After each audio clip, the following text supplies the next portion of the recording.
तकबीर में कलमा में नमाजों में अजा में, तकबीर में कलमा में नमाजों में अजा में, है नाम इलाही से मिला नाम मोहम्मद,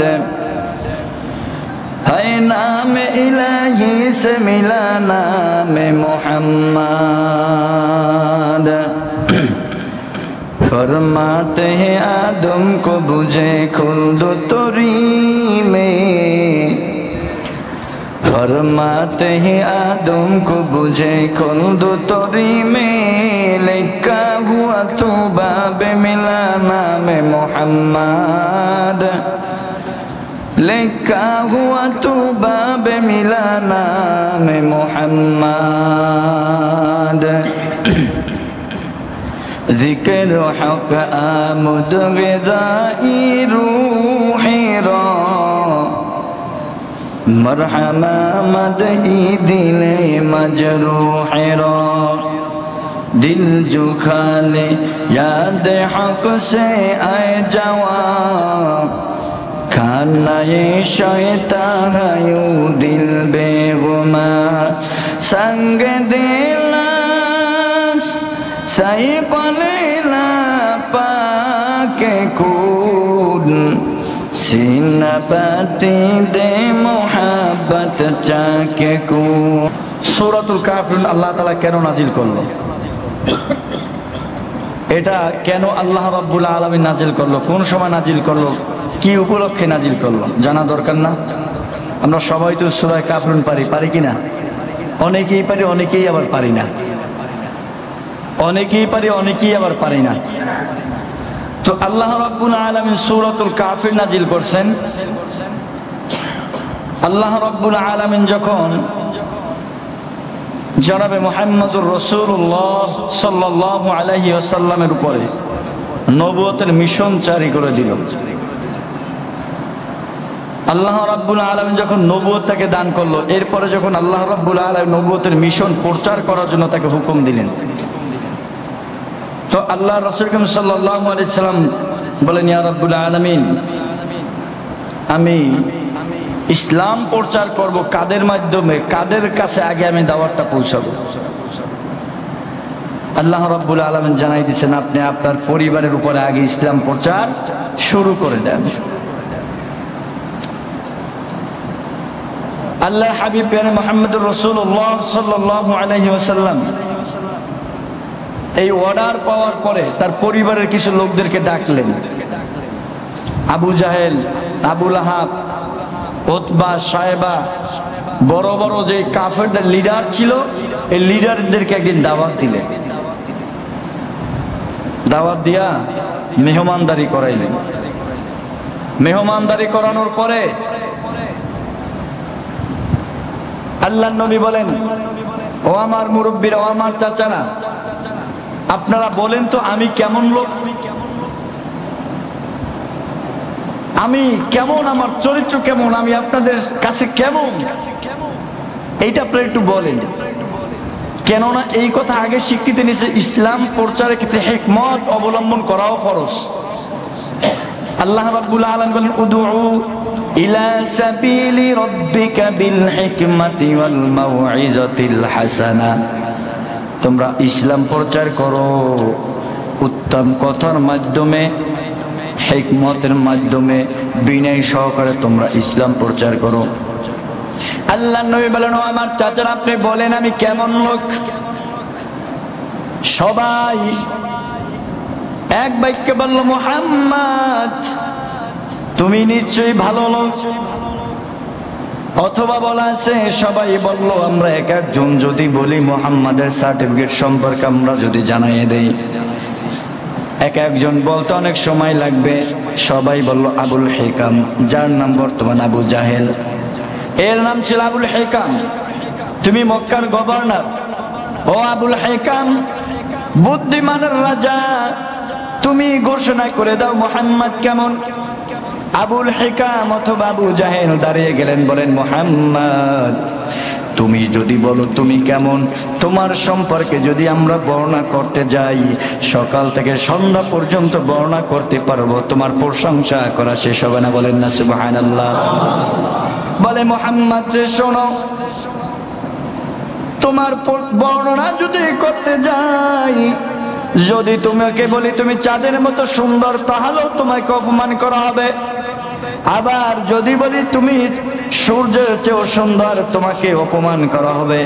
ও মুহাম্মদ, তোমাকে যদি বলি তুমি মক্কার সবচেয়ে সুন্দর, তারপর অপমান করা হবে।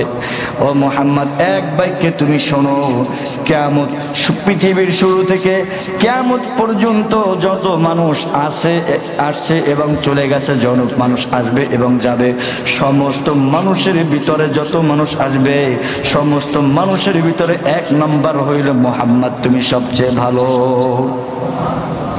তোমার তুলনাই হয় না, তুমি তুলনাহীন।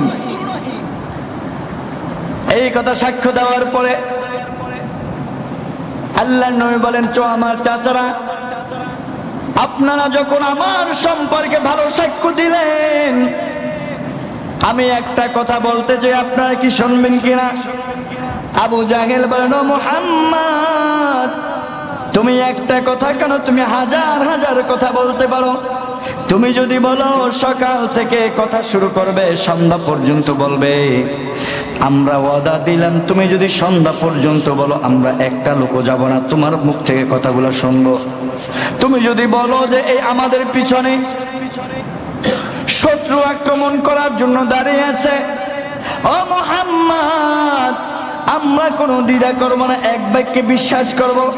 ও মুহাম্মদ শোনো, তুমি যদি বলো এখন আমরা দিন দেখতেছি, তুমি যদি বলো এইটা রাত, এটাও আমরা বিশ্বাস করব। এই কথা যখন বলল, নবী মুহাম্মদুর রাসূলুল্লাহ সাল্লাল্লাহু আলাইহি ওয়াসাল্লাম বলেন, ও আমার চাচারা, আমরা বেশি কথা বলবো না, বেশি কথা বলবো না, মাত্র একটা কথা বলবো, শুনবেন নি? বলেন হ্যাঁ বলো।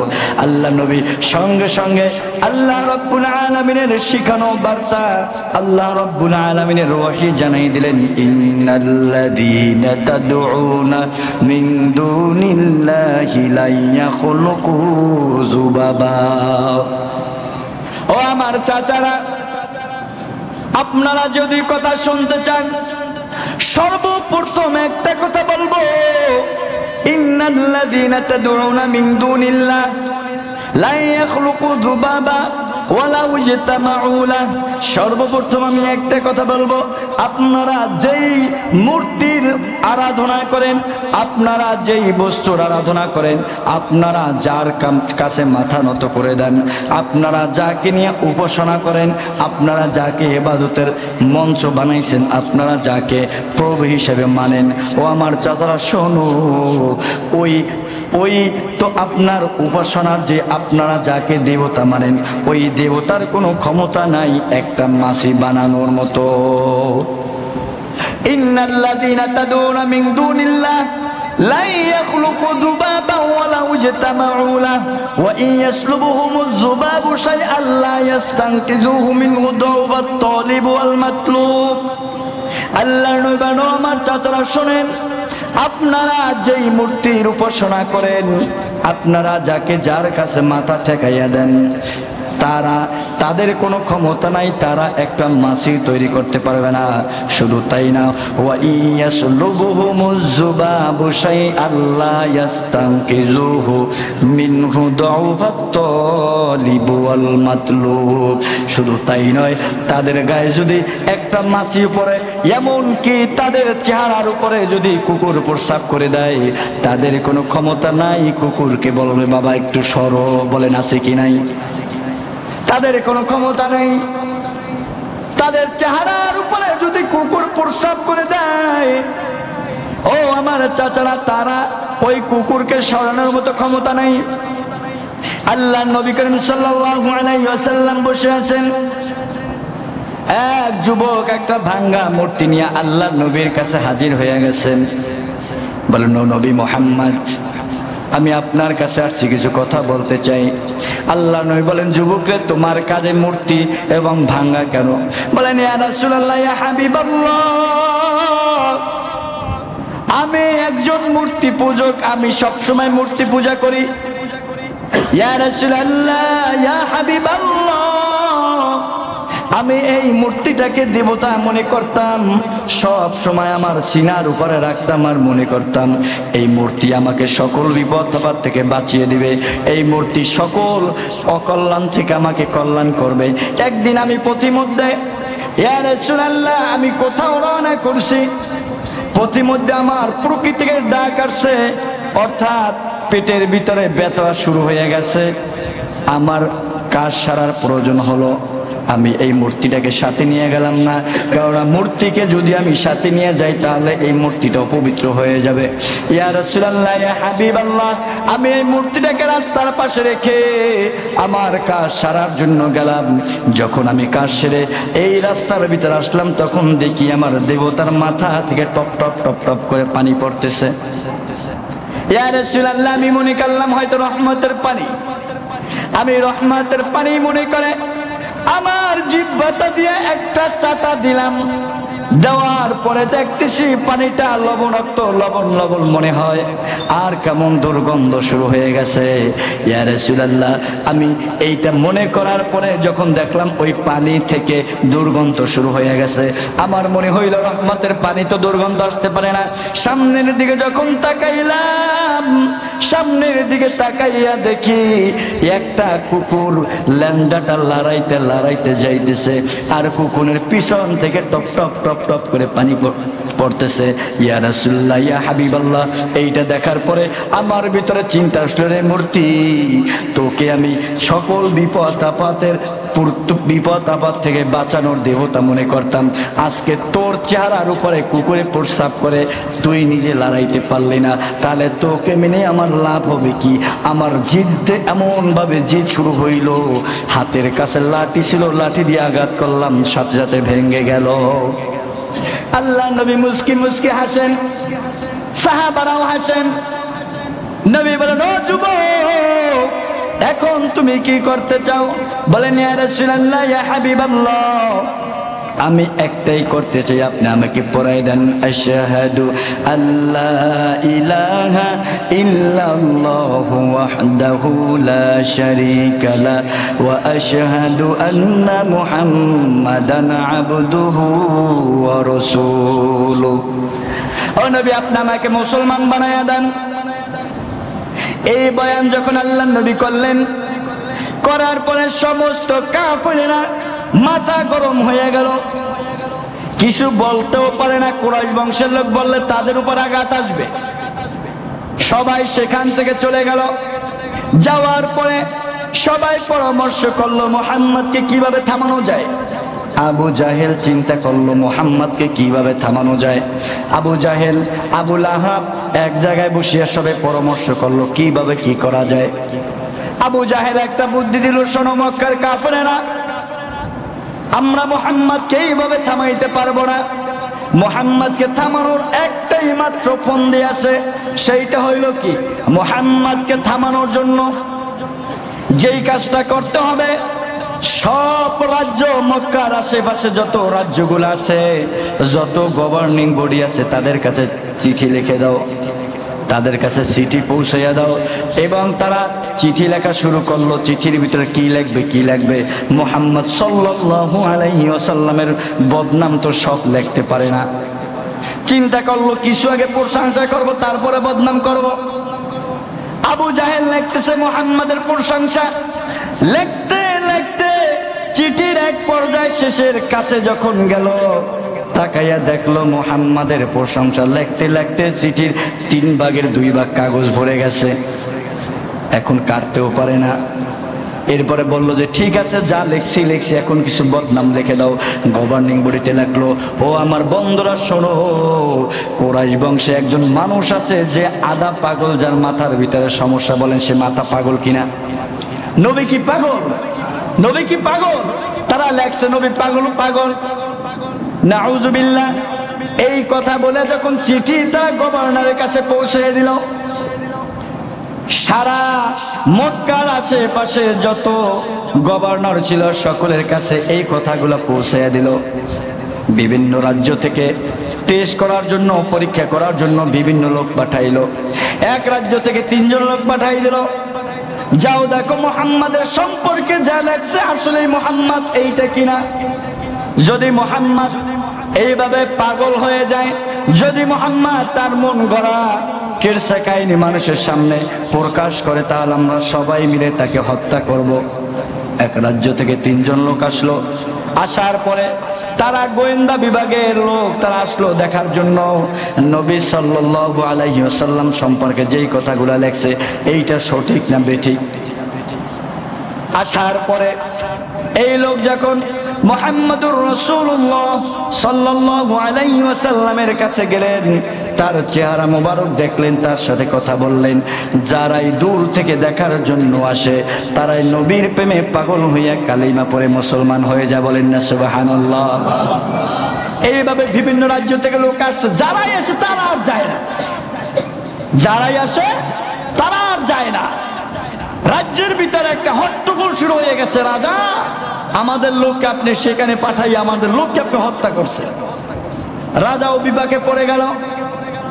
যাওয়ার পরে ওই রাজা আবার নতুন লোক পাঠাইলো দেখার জন্য, কিন্তু যাওয়ার আগে আবার একটা শর্ত দিয়ে দিল, ও আমার সৈনিকরা শোনো, তোমরা যখন মক্কার ভিতরে যাবা, মুহাম্মাদের আশেপাশে যখন যাবা, সর্বপ্রথম যেই কাজটা করবা সেইটা হলো দেখবা নতুন কোনো কবর সেখানে আছে কিনা।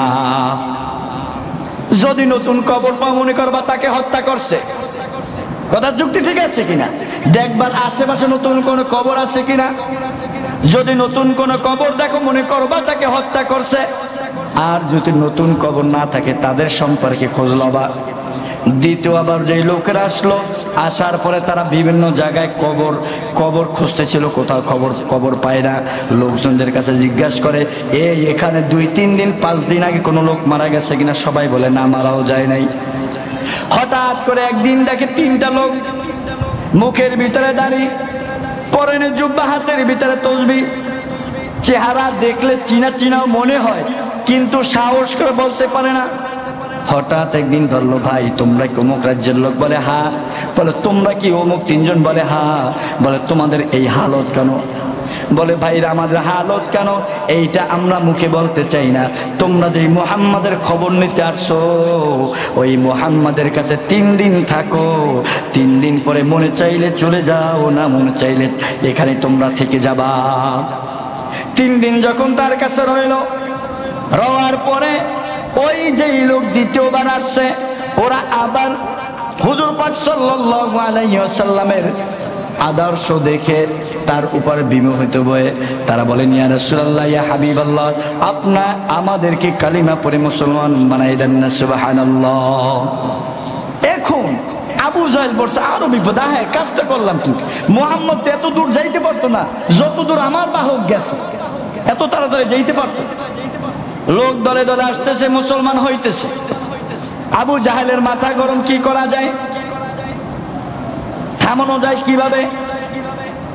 সর্বশেষ কোন ফোন দিয়ে না কাজ করার পরে দূত বাহক পাঠাইলো নবীনা মুহাম্মদ সাল্লাল্লাহু আলাইহি ওয়াসাল্লামের কাছে, যেই বলেন, ইয়া মুহাম্মদ, আমরা তোমার সাথে একটা চুক্তি করতে চাই। চুক্তিটা হইল, তোমার ভিতরও শত্রুর ভয়, কখন তোমাকে কেউ হত্যা করে ফেলায়, আমাদের ভিতরও ভয় কে আমাদের উপর আক্রমণ করে।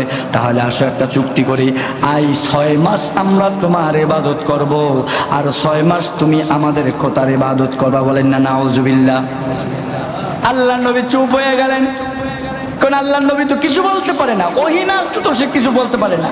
ওমা ইয়ানতিকু আনিল হাওয়া ইন হুয়া ইল্লা ওয়াহয়ু ইউহা। আল্লাহ নবী ওহী অপেক্ষা করতেছেন। এই প্রস্তাব যখন দিল, দেওয়ার পরে আল্লাহ নবী চুপ হয়ে বসে আছেন। কখন ওহী আসে, কি হুকুম আসে, আল্লাহ রাব্বুল আলামিন সাথে সাথে জিবরাইল আলাইহিস সালাতু ওয়াসসালামকে পাঠিয়ে দিলেন। আল্লাহ রাব্বুল আলামিন জিবরাইল আলাইহিস সালাতু ওয়াসসালাম তার কানে কানে শোনায়, আর আল্লাহ নবী বলেন, এতদিন বলতো চাচা, এতদিন বলতো মামা, এতদিন বলতো খালু, খালু বলে ডাক দিত, দাদা বলতে ডাক দিত।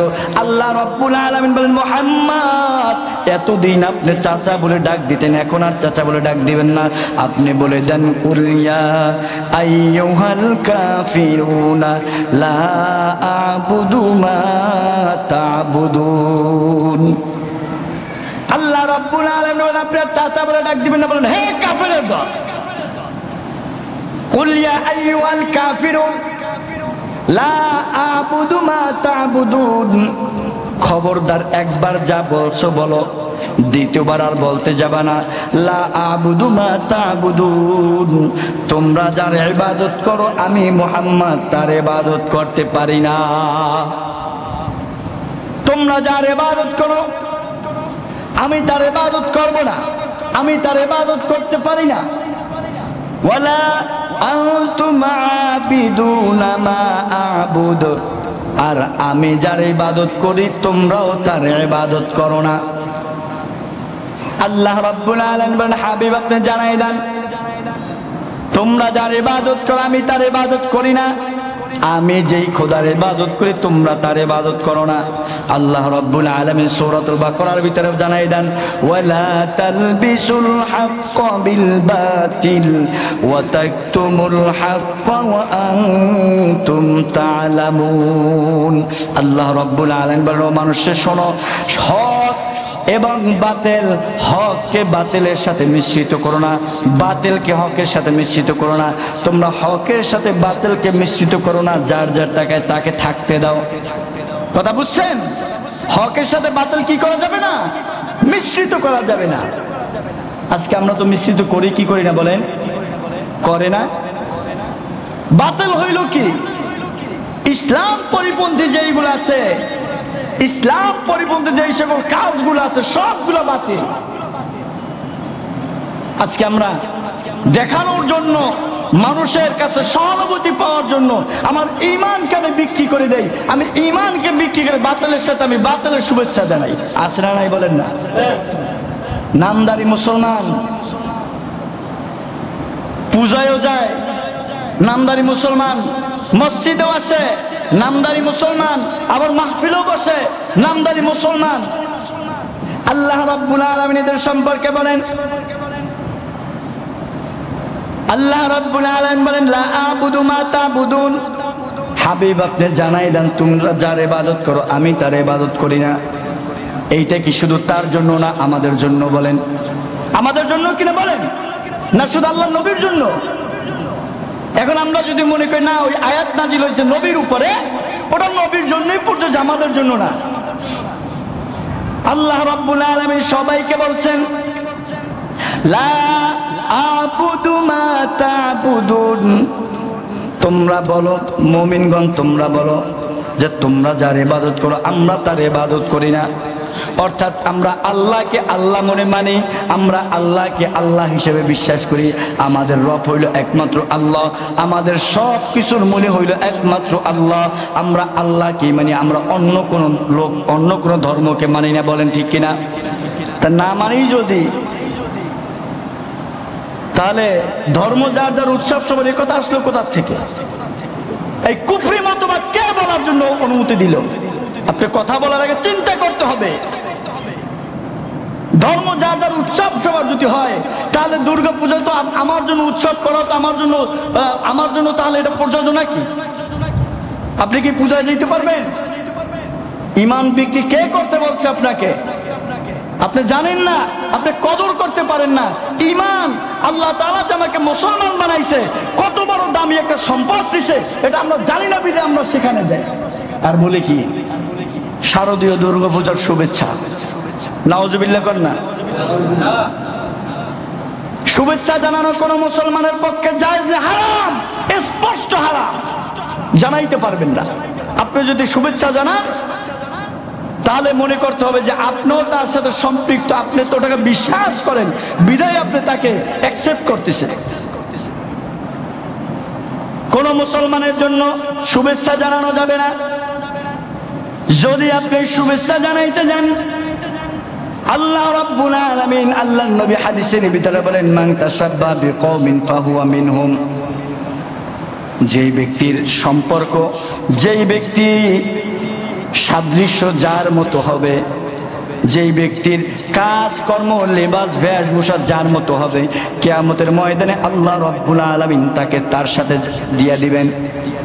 আল্লাহর নবী বলেন, আল্লাহ রাব্বুল আলামিন সূরাতুল আনআমের ভিতরে ৬৮ নম্বর আয়াতের ভিতরে আল্লাহ রাব্বুল আলামিন বলেন, ওয়া ইযা রাআইতাল্লাযীনা ইয়াখুদুনা ফি আয়াতিনা فأعرض عنهم حتى يخوضوا في حديث غيره।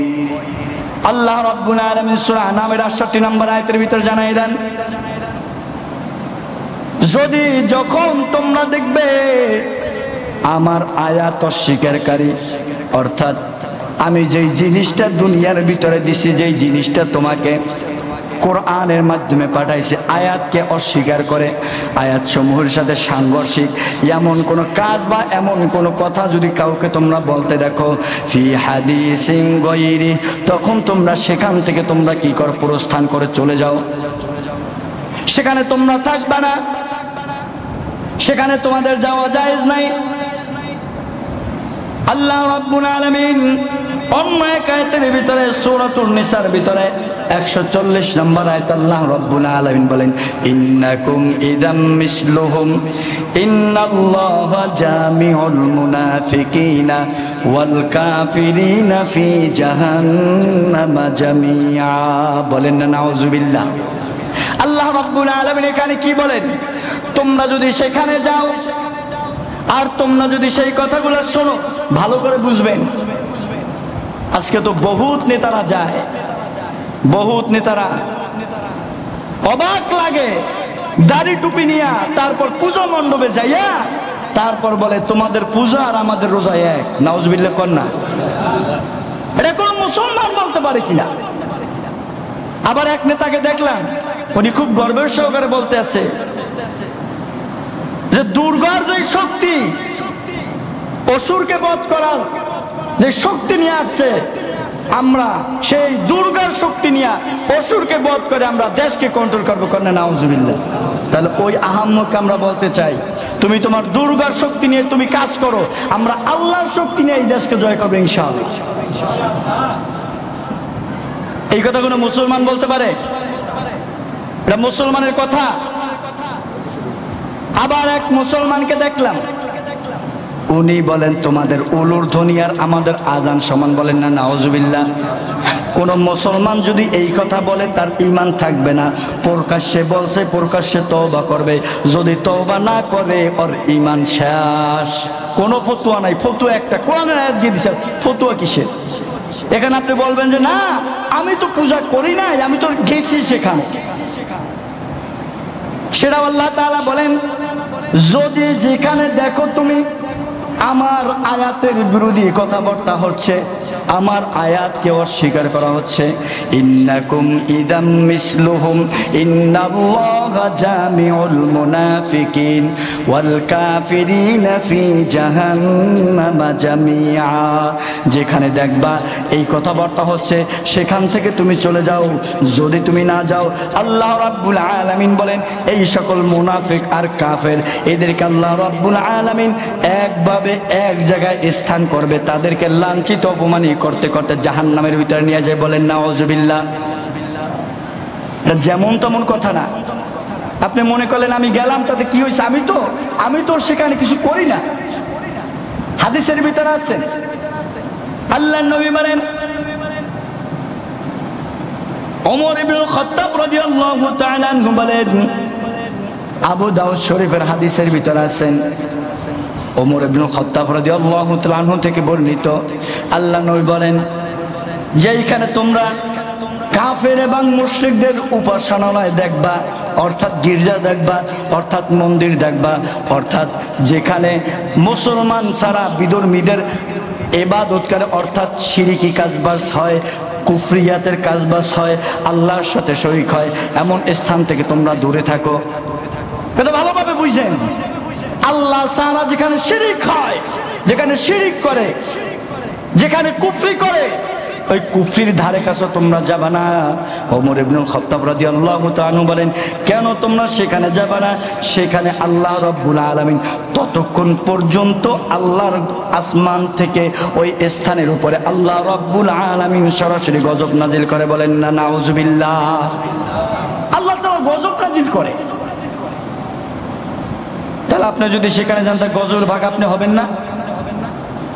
মুসলমান যখন ইমানদার যখন চুরি করে তখন তার ইমান থাকে না, ইমানদার যখন মদ খায় তখন তার ইমান থাকে না, একজন মুসলমান যখন দর্শন করে বা জেনা করে তখন তার ইমান থাকে না, একজন মানুষ যখন ফাহেসা কথা বলে, ফাহেসার ভিতরে মদ গাঁজা জুয়া মত্ত নিয়ে ব্যস্ত থাকে তখন তার ইমান থাকে না। ইমানের স্থানে কারণ বাড়ে আর কমে। যেমন সাধারণ উদাহরণ দিলে বুঝবেন, এখন মসজিদ আসছেন, এখন ইমান বাড়তেছে বাড়তেছে, কথা ঠিক কিনা বলেন? এই কথা আলোচনা শুনে কি ইমান বাড়তেছে না? এমনকি মনের ভিতরে এই ওয়াদাও আসছে যে না, আমি আর এই খারাপ কাজ করব না, আমি কি খারাপ কাজ করব না। কিন্তু আপনি মসজিদ থেকে বের হন, মসজিদ থেকে বের হওয়ার পর আপনি দেখবেন হুজুরে কইছে কইছে যেকাল হোসে কাল ভালোই, শয়তান এমন ভাবে ধোকা দেবে, হুজুরে কইছে তো কি হইছে, এর লেগে কি যাওয়া যাইবে না? আপনি যখন গানের আসরে যাবেন তখন আপনার ইমান ডাউন হতে থাকবে। কি হবে? ডাউন হবে। যখন ডাউন হবে তখন দেখবেন আপনি তালেই নাচতেছেন, আপনি জুয়ান হন আর বুড়ো হন, যদি গানের তাল একটু ভালো থাকে আপনার অটোমেটিকলি ভিতর থেকে নাচ বের হবে। তাহলে আপনার ইমান কমে গেছে বিধায় আপনি সেখানে ওই কাজ করেন। আবার যখন আপনি মাহফিলের ভিতরে যাবেন তখন মাহফিল শোনার পর আপনার ইমান বাড়তে থাকবে, জাহান্নামী কথা শোনার পর আপনার চোখ থেকে কান্না বের হয়ে যাবে, কথা ঠিক কিনা? এই জন্য ইমান বাড়ে আর কমে, স্থানের কারণে ইমান বেড়ে যায়, স্থানের কারণে ইমান কমে যায়। ওমর ইবনে খাত্তাব রাদিয়াল্লাহু তাআলা আনহু বলেন, আল্লাহর হাবিব থেকে নকল করেন, ও মুসলমান সাবধান সাবধান, যেইখানে আল্লাহ এবং আল্লাহর রাসূলের উপরে আল্লাহর সাথে শিরিক করা হয়, কুফরিয়াত করা হয়, খবরদার মুসলমান সেখানে তোমরা যাবা না। কেননা তোমরা সেখানে যাবা, তোমরা সেখানে যাও আল্লাহ রাব্বুল আলামিন প্রতিনিয়ত গজব সেখানে নাজিল করে। যদি সেই অবস্থায় তোমার মৃত্যু হয়ে যায়, জাহান্নাম ছাড়া তোমার আর কোনো উপায় থাকবে না। বলেন নাউজুবিল্লাহ। এই জন্য আল্লাহ রাব্বুল আলামিন বলেন, ইন্নাকুম ইদাম মিসলুহুম। শুধু তাই নয়, ইন্নাকুম ইদাম মিসলুহুম, ভালো করে বুঝতে হবে। আল্লাহ রাব্বুল আলামিন বলেন, যদি তোমার যাতায়াতটা সেখানে বেশি থাকে আর অবস্থা যদি তোমার এইরকম বেশি হয়ে যায়, মান তাশাব্বাহা বিকওমিন ফাহুয়া মিনহুম, আল্লাহ রাব্বুল আলামিন বলেন তোমার সূরাটাও সেই সূরাতের ভিতরে হয়ে যায়। বলেন না নাউজুবিল্লাহ। কথা বুঝেন নাই? গভীরতা বুঝতে হবে। আগের কালের উম্মতের আদত ছিল, ঈসা আলাইহিস সালাম উম্মতের আদত ছিল এরকম যে কেউ যদি কোনো খারাপই করত, কোন ইমানদার তাকে প্রচুর পরিমাণ তাকে বাধা দিত। আজকে একদিন তাকে বাধা দিছে, সকালে খারাপ কাজ করছে তারা সকালে বাধা দিছে, দুপুরে খারাপ কাজ করছে দুপুরে বাধা দিছে, রাত্র পর্যন্ত। রাত্র হওয়ার পরে তার আর কিছু মনে ছিল না। সকালবেলা পরের দিন তার সাথে আবার এমন ভাবে ভাব জন্মাইছে, মনে হয় যেন গতকালকে তার সাথে কিছুই হয় নাই।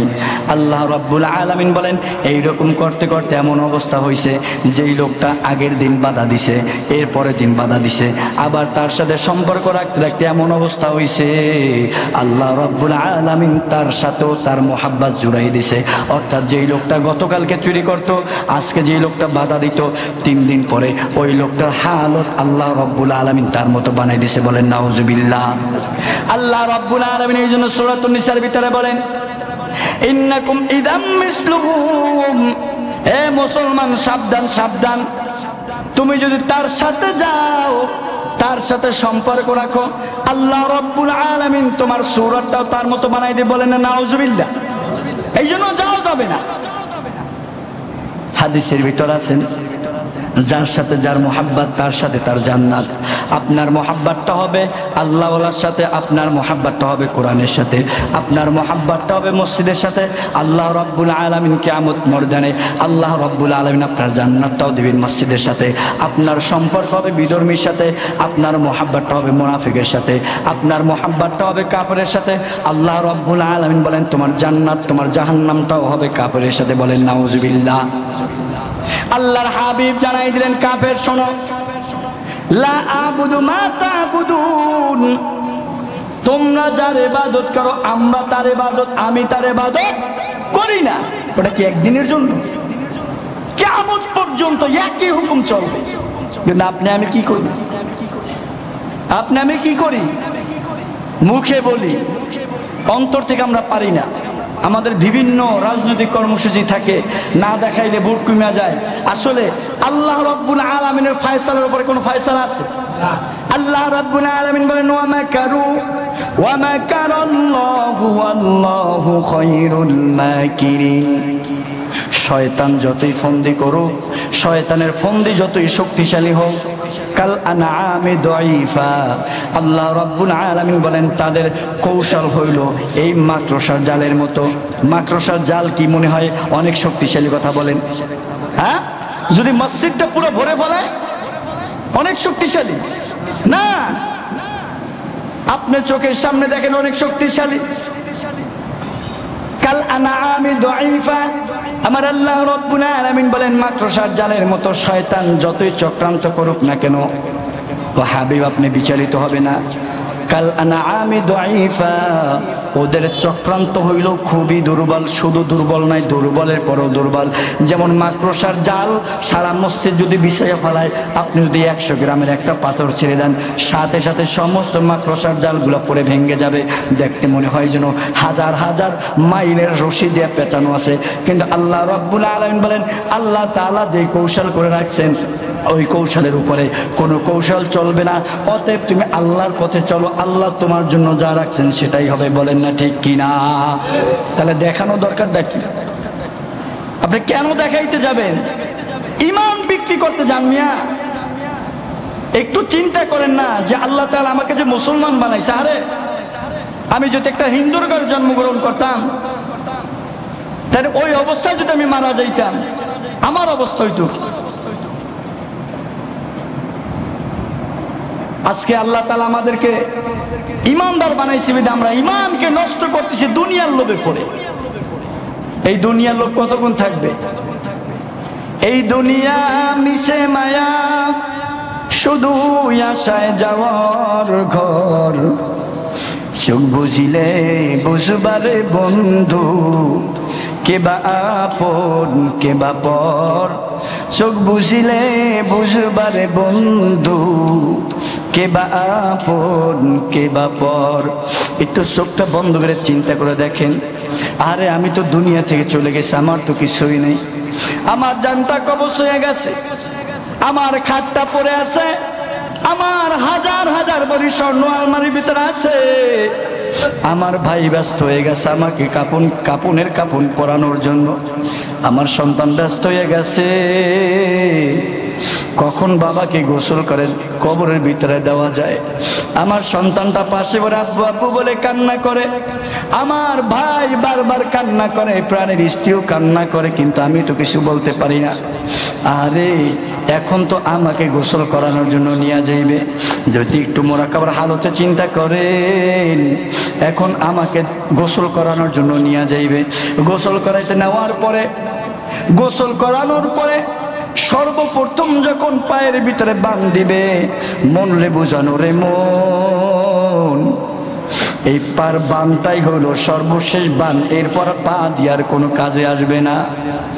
মাজার ভিতরে বান দেবেন, মা মনকে বোঝানো রে মন, এই মাজার ভিতরে বানটা দিল, এইটাই সর্বশেষ বান, এরপর আমার আর কোনো কাজে আসবে না। মাথার মুষ্টির ভিতরে বান দিবে, মনকে বোঝানো রে মন, এই মাথার বানটা দিল, আমার চেহারাটাও ঢেকে দিল, আর কোনো আমি এই চক্ষু দ্বারা আর কিছুই দেখতে পারবো না। এরপর জানাজার পরে কবরে নিয়ে গেল, মনকে বোঝানো রে মন, আমাকে কবরের ভিতরে একা একা রাখবে, দুনিয়ার অট্টালিকা পড়ে থাকবে, দুনিয়ার সব কিছুগুলো পড়ে থাকবে, আমার 10 তলা বিল্ডিংটা পড়ে আছে, আমার হাজার হাজার লক্ষ কোটি টাকা ব্যাংকের ভিতরে পড়ে আছে,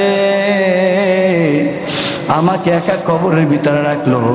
কবরটা যদিও দিনের বেলা দিল, কিন্তু কবরটা যা অন্ধকারের ভিতরে হয়ে গেল। ডানে মাটি বামে মাটি, নিচে মাটির বিছানা, উপরেতে হাজার মন মাটির হইল সাবানা। এখন একমাত্র আমার আল্লাহ ছাড়া কোনো মাবুদ নাই। বলেন কে আছে? কবরের ভিতরে সঙ্গী থাকবে না, কবরের ভিতরে বাতি থাকবে না, কবরের ভিতরে সাথী থাকবে না। একমাত্র আমার আল্লাহ রব্বুল আলামিন থাকবে। ফেরেশতারা যখন জিজ্ঞেস করবে মার রব্বুকা মান দীনুকা মান নাবিয়ুক, যেই বান্দাটা তার আমল নিয়ে কবরে যাইবে ওই বান্দাটা ওই প্রশ্নের জবাব তখন দিতে পারবে। কেউ যাবে না কবরে, তাহলে কিসের এত ইমান বিক্রি করে? দুনিয়া তো আছে, আপনি আল্লাহ তাআলার উপরে বিশ্বাস স্থাপন করে থাকেন, আল্লাহ রাব্বুল আলামিন আপনাকে দুনিয়াও দিবে আখিরাতও দিবে। কিন্তু আমরা করি কি? দুনিয়া পাওয়ার জন্য ইমান বিক্রি করি। এই জন্য আল্লাহ রাব্বুল আলামিন বলেন তোমরা জানাইয়ে দাও ওয়ালা আনতুম আবিদুনা মা আবুদ, এবং আমি যার ইবাদত করি তোমরাও তার ইবাদত করো না। ওয়ালা আনা আবিদুম মা আবাদতুম, আর ভবিষ্যতে আমি যার ইবাদত করি তার ইবাদত তোমরাও করবা না। কি করবা না? এটা আল্লাহ তাআলা সেখান থেকে বলে দিয়েছেন ওয়ালা আনা আবিদুম মা আবাদতুম, ভবিষ্যতে আমি যার ইবাদত করি তোমরা তার ইবাদত করবা না। ওয়ালা আনতুম আবিদুনা মা আবুদ, আর না আমি তোমাদের ইবাদত করব তোমরা যার ইবাদত করো। অর্থাৎ কখনোই শিরকের সাথে আপোষ করা যাবে না। কখনই কি করা যাবে না?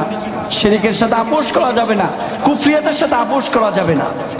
তা খেয়াল করতে হবে আপনি আমি কি করি। সম্মানিত হাজিরিন, এই জন্য আল্লাহ রাব্বুল আলামিন সূরাতুল কাফিরুন নাজিল করছেন স্পষ্ট আকারে কুফরিকে স্পষ্ট করার জন্য। এই জন্য আল্লাহ নবী করিম সাল্লাল্লাহু আলাইহি ওয়াসাল্লাম হাদিসের ভিতর বলেন কোন ব্যক্তি যদি প্রতিদিন ঘুমানোর সময় সূরাতুল কাফিরুন পড়ে আল্লাহ রাব্বুল আলামিন তাকে এমন ভাবে শিরক থেকে মুক্ত করবে, মৃত্যুর আগে কখনো আর সে শিরক করবে না। বলেন না সুবহানাল্লাহ। কথা বুঝতে পারছেন? প্রতিদিন ঘুমের সময় কি পড়তে হবে? সূরাতুল কাফিরুন আমল করেন। জীবনে যতদিন বেঁচে থাকেন আল্লাহ রাব্বুল আলামিন অন্ততপক্ষে আপনাকে শিরকের গুনাহ থেকে মুক্ত করবে। করা যাবে কি যাবে না?